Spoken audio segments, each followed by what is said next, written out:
Hello and welcome back to Game Time Banter. What a week it was. UCL, never disappoints us. Before we get into all of the discussions about the game, what did you have for dinner last night? Fried rice. And you know what?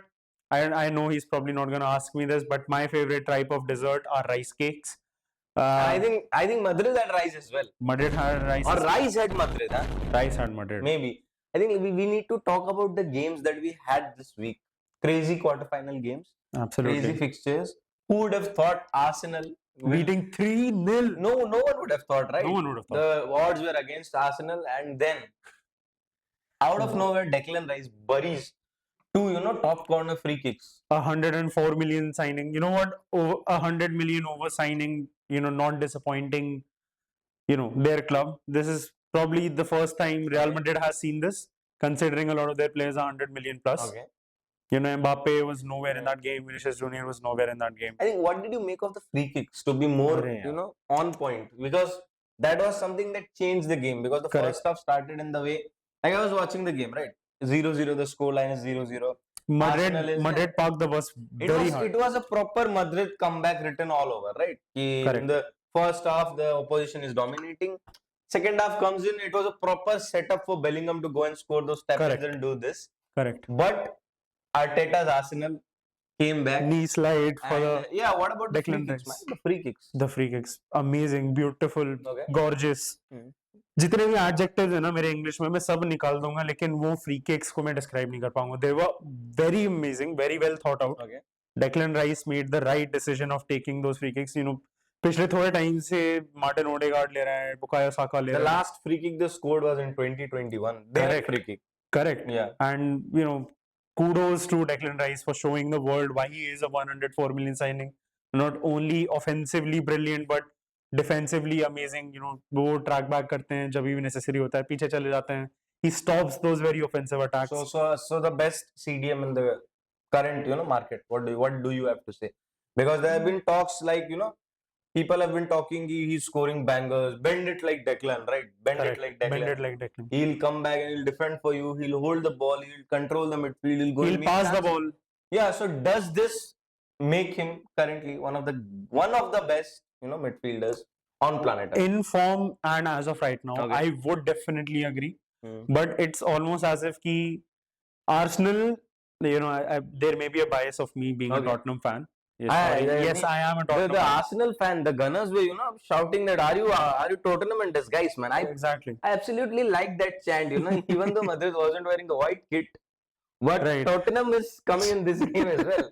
They're not in the UCL, but they're still having the presence. That's the aura of Tottenham, man. Always a presence. That's the aura of Tottenham, man. Always a presence. And, Arsenal, if Declan Rice wasn't playing for Arsenal and he did all of this, he would get more recognition as one of the best centered midfielders. He is getting it, isn't he? He is definitely. People are talking a lot about him. And also, this is first professional free kick goal. Correct. And scored 2, right? Consecutively 2 in the same game.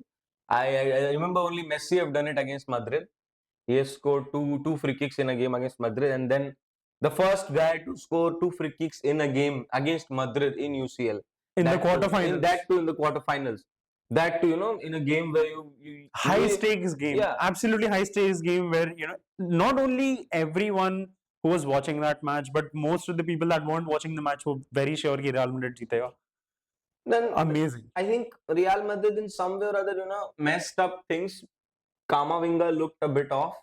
He got the red card as well. Playing David Alaba, I feel in the left side, right? The left side. He played left back for the first time since like 2020 when he did that at Bayern. Yeah. So it was very weird seeing him playing. Kamavinga could have played left back. Yeah, he could have. Maybe not. We don't know that. That's up to Carlo, right? Carlo knows it. Carlo. Yeah, Don Carlo. But yeah, I feel like playing Alaba on the left back side did, hinder the progress that they were making through that wing as well. Correct. Offensively as well, even offensively. And then when you talk about Vinicius Junior, the 10x version of Vinicius Junior is no more. It feels like these are titles, right? Vinicius Junior, Vinicius Sharma, Vinicius 10x, Vinicius. This doesn't make sense, man. You are here to you're here to play football. Yeah, you're here to play football. There were chances, man. It was not like they didn't do nothing. Yeah, it was not like Arsenal played like a game. Extraordinary. Yeah, they didn't play. They played very well. Yeah. They stuck to their rules. They stuck to their game. They stuck to their strategies. No, I mean And this everybody knew. chance. Everybody knew that they are going to do Correct. good in set pieces. Madrid is weak in set pieces. Correct. So what everybody knew, the same thing was done by Arsenal, right? Correct. But let's talk about Vinicius Junior. Vinicius looked completely off. I mean, if you're dropping these kind of performance in the Champions League nights, Quarterfinals. yeah, that high stakes game. Yeah. It's not just any team. It is Arsenal overall. You know, we may joke about them off camera and on camera. Yeah. How much ever. Despite being a Tottenham fan, have huge respect for Arsenal. You know, consistently being second in the Premier League, no matter who's winning, is amazing. And you know, they showed why they're not the second best. I mean, we are not talking currently about Vinicius as bad form or Mbappe Right. also struggling a bit, but in the coming 2 to 3 करके years, भी 33 गोल मार लिए एक yeah, season में. Mbappe is a different breed. I Right. tell him, right? But Vinicius, after 2 to 3 years, we'll be talking about him. Ki what a player he used to be. What a waste. And how he should have won the Ballon d'Or. Yeah, and how he should have behaved on the pitch, off the pitch. I think that's enough of Real Madrid. That's enough. That's enough. You know what? Let's straight away move on to The his other club, side of Spain, huh? the other side of Spain. Yeah. He's gonna love speaking about Yeah, this. obviously. 4-0 Borussia Dortmund. Before we get on with it, I would like to tell you an amazing statistic. Lamine Yamal, Lewandowski, and Rafinha have scored 1 goal less than Borussia Dortmund in their entire season.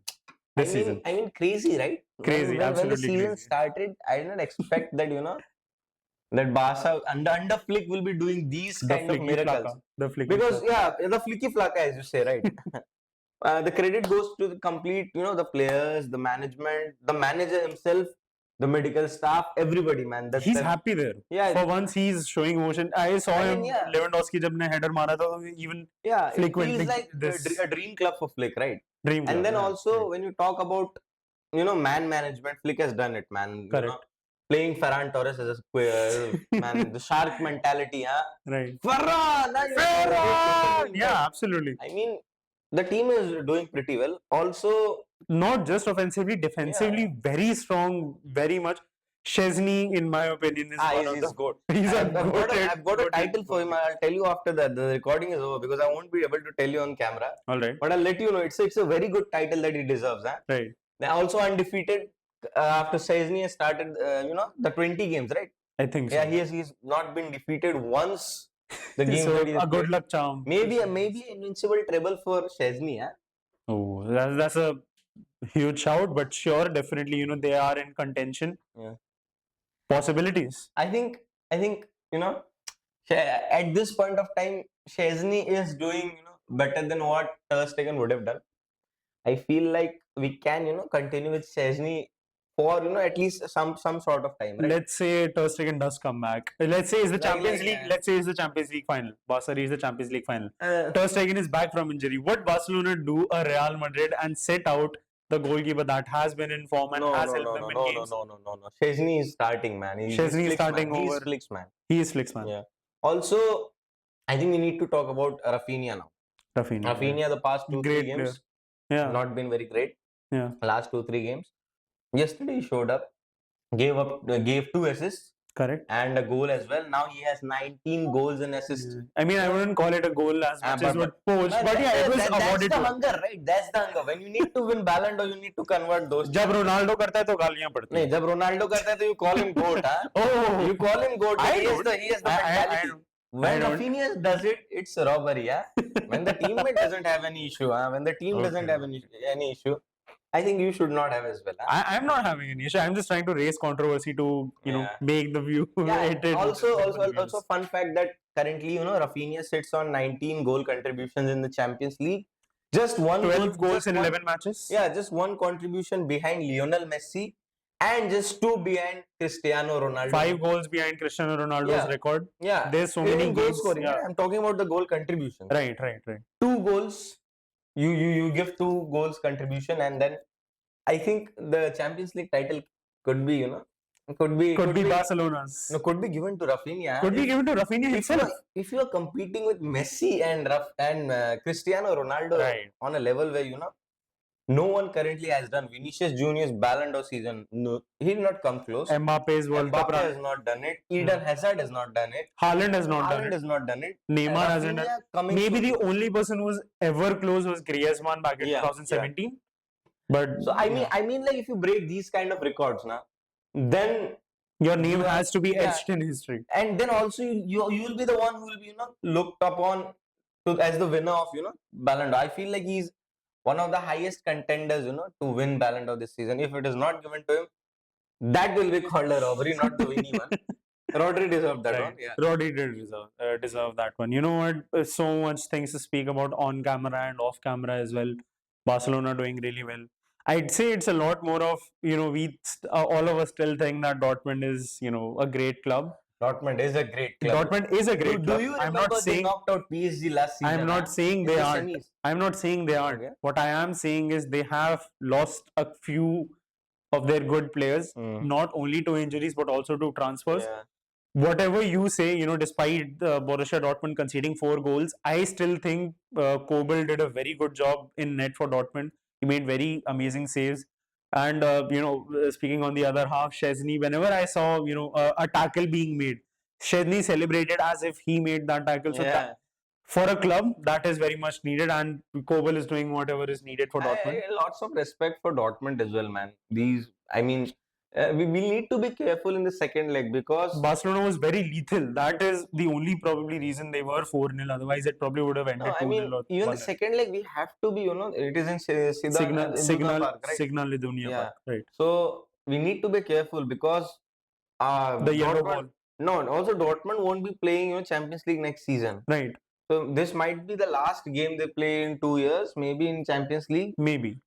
So they'll try to play Give that, their all and do whatever is possible to heads high up, right? Right. Held high up. So they'll give a competition, but I feel the tie is done already. Do you think Adeyemi is still to be considered a great youngster, or is he just considered to be a good youngster? He's a great prospect, man. Great prospect. Do you still think he has potential? He hasn't been turning up in big games. No, I feel like he has that, man. Last season, this season has not been that great, but last season we saw what he can do. Maybe a transfer to a Premier League club, who knows, maybe to a Manchester Maybe United. someone like Aston Villa as well. Maybe to a Manchester United, who Right. knows? Maybe. Speaking of Aston Villa, the Aston Villa PSG game, I know you didn't see much of it because of the Barcelona and Dortmund game. Yeah, obviously. I did see quite a lot of it. PSG were absolutely amazing. It feels like Luis Enrique is finally back. I know it feels like PSG is now having a proper team that can a proper project that can go and win Champions League or titles in the future, because they're not buying superstars, they're on the verge of making superstars, right? So that's that 19-year-old guy Desiree Doué, he's great player. Great. Man. He scored a goal like Enzo. It reminded me of Enzo Fernandez back at the 2022 World Cup. Yeah. The way he scored against Saudi Arabia. I mean, amazing. when you talk about, like, people say that football has become very mechanical, like you play compact football. But that's the only reason is that people say that because they only watch the Premier League. They don't watch La Liga or if you want to see the free floating football, right? You have to watch PSG. You have to watch Barcelona. You have to watch Bayern Munich. Right. So these youngsters like Desiree Doué and then Lamine Yamal, Vitinha, Lamine Yamal, Zaire Emery, Pedri. These guys, when you see these guys, you start to think that football is back. Yeah, like what I remember. Perez, the president of Real Madrid, was talking a few years back that the time span, the attention span of the youngsters watching the game for 90 minutes is getting like extinct, right? Right? But I feel when you watch these teams, now even Liverpool, you want to watch more. Yeah, you want that the game should continue and you get at least 10 goals, at least that's what I feel. Right. That's what I feel. I have no idea, but these teams make you watch football, enjoy football, and keep faith on football that it's still alive.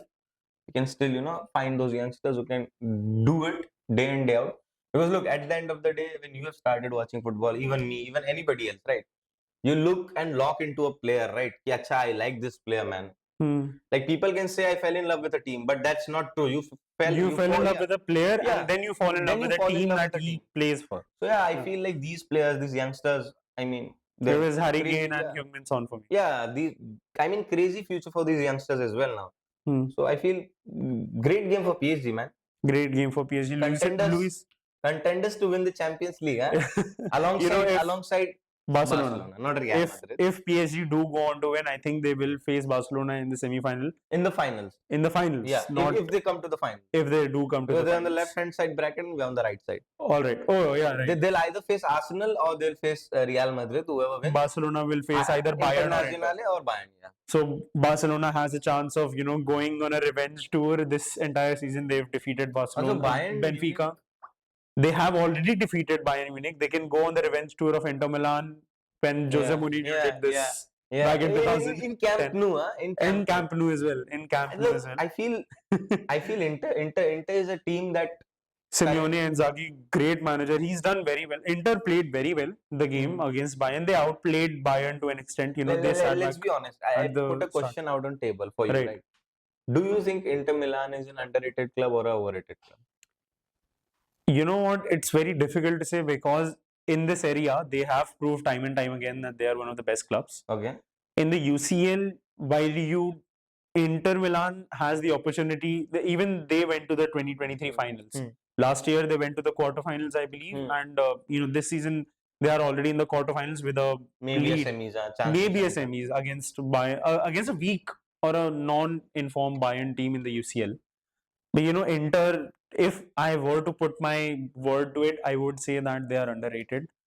Because do you watch Serie A? I don't watch Serie A as much. Do I watch Serie A? I don't believe so. I feel like when we talk about these underrated and overrated things, right, the teams and leagues which we don't watch on a regular basis, right, when we're not able to comment on them, we call it underrated, we call it overrated. That is true to an extent. Not even to an extent, that is true. Like if in all. Last season, if you have not watched Leverkusen, you would have called them underrated, right? Right. And this season, you would have not watched Bundesliga or Bayer Leverkusen. You'll call them an overrated team. Yeah. I feel like that is kind of off-topic question there. But then also, about the game. I think the first leg is done. It was a Bayern home game, right? Allianz Arena. Allianz Arena. A 2-1 lead for Inter, right? Going to San Siro now. Yeah. But I feel like it will be a tough second leg because Müller is retiring. Right. And Müller will give it his all, man. And then Harry Kane is there. Musiala, he did miss quite a lot of chances. Even Musiala will be turning up for the second leg, I guess. Olise, Gnabry. Yeah. Amazing. The best game which you'll be able to see in the second leg of quarterfinals will be because it's probably the only one that is probably going 50-50 into the next leg. Look, the Madrid game, let's be honest, Madrid has that voodoo kind of thing with them, right? Right. We call that they always have. We call that the Bernabeu magic, right? Right. But I don't feel they're going to make a 3-0 comeback, man. It's tough. I mean, if somebody can do it, it has to be Real Madrid. But they're not making it. I still don't understand how a Barcelona Barcelona fan is able to say no team can make a 4-0 comeback. No, let's be honest. It's difficult to make a 4-0 comeback. It is difficult. You know what? They may take a corner quickly. Who knows? They may take it, but they may take a corner quickly. But that team is not here, right? Liverpool is not here. And even Liverpool is not here. Arnold is not here. Yet. Not yet. Not yet, yeah. Not yet anyway. So I feel like they are not making it to the semis. Arsenal going through. So you know what? Let's quickly go through your predictions. Yeah. The first match, I think, is probably going to be Barcelona and Dortmund who's going through. Let's talk about the semi-finalists, man. Who do you think are the semi-finalists from right side bracket? The right side bracket includes Barca, Dortmund and Inter and Bayern. I think, you know what, there may be a bias of me saying this because of Harry Kane. I think Bayern are still going through. I feel like Barca and Inter Milan. I do know Barcelona is going through Inter Milan. I feel they are. What about the left side bracket? That I think is a lot more. Arsenal and PSG. Arsenal and PSG. For you as well. To an extent, yeah. You know what, I would love to see Aston Villa make a comeback and see Real Madrid, share their magic. The final between Arsenal and Barcelona. You think Arsenal are beating PSG? Across 2 legs? No, PSG they're on the left leg, na? They're on the left side. They're on the left side. No, They'll be in the semi-finals. Right. They'll be facing Arsenal. So do you think Arsenal are beating PSG? Will kill PSG. You think so? Yeah, they've beaten the aura masters, the aura hunters, Right. Real Madrid. The tie is already done. I still do think that you know what? Whoever's going on the right side bracket, Barcelona will probably go in the finals. And then the Barca will maybe make a quadruple. Who knows? Who knows? Rafinha for the Ballon d'Or. Top three for Barca. Leva, Lamine, and these guys sharing the podium in Ballon d'Or. Our production team person is also celebrating this, being a Barcelona fan. I think that's about it. Huh? That's about it. Do you think so? So I think. You know what? Let's conclude on this note. Next week we'll be back. Huh? The Next second week leg we'll game. be back in a different form. Maybe we see a remontada happening next season from Real Madrid. Right. Maybe Aston Villa does it. Who knows? Who knows? Who knows? Maybe Dortmund does it. Who knows? Or maybe Bayern does it. Maybe. You know what? Let's just say it. Let's just say one team must remain. So I think that's it. Huh? That's it. So you know what? To watch more videos like these on not only these sports but also other sports, keep watching Game Time Matter.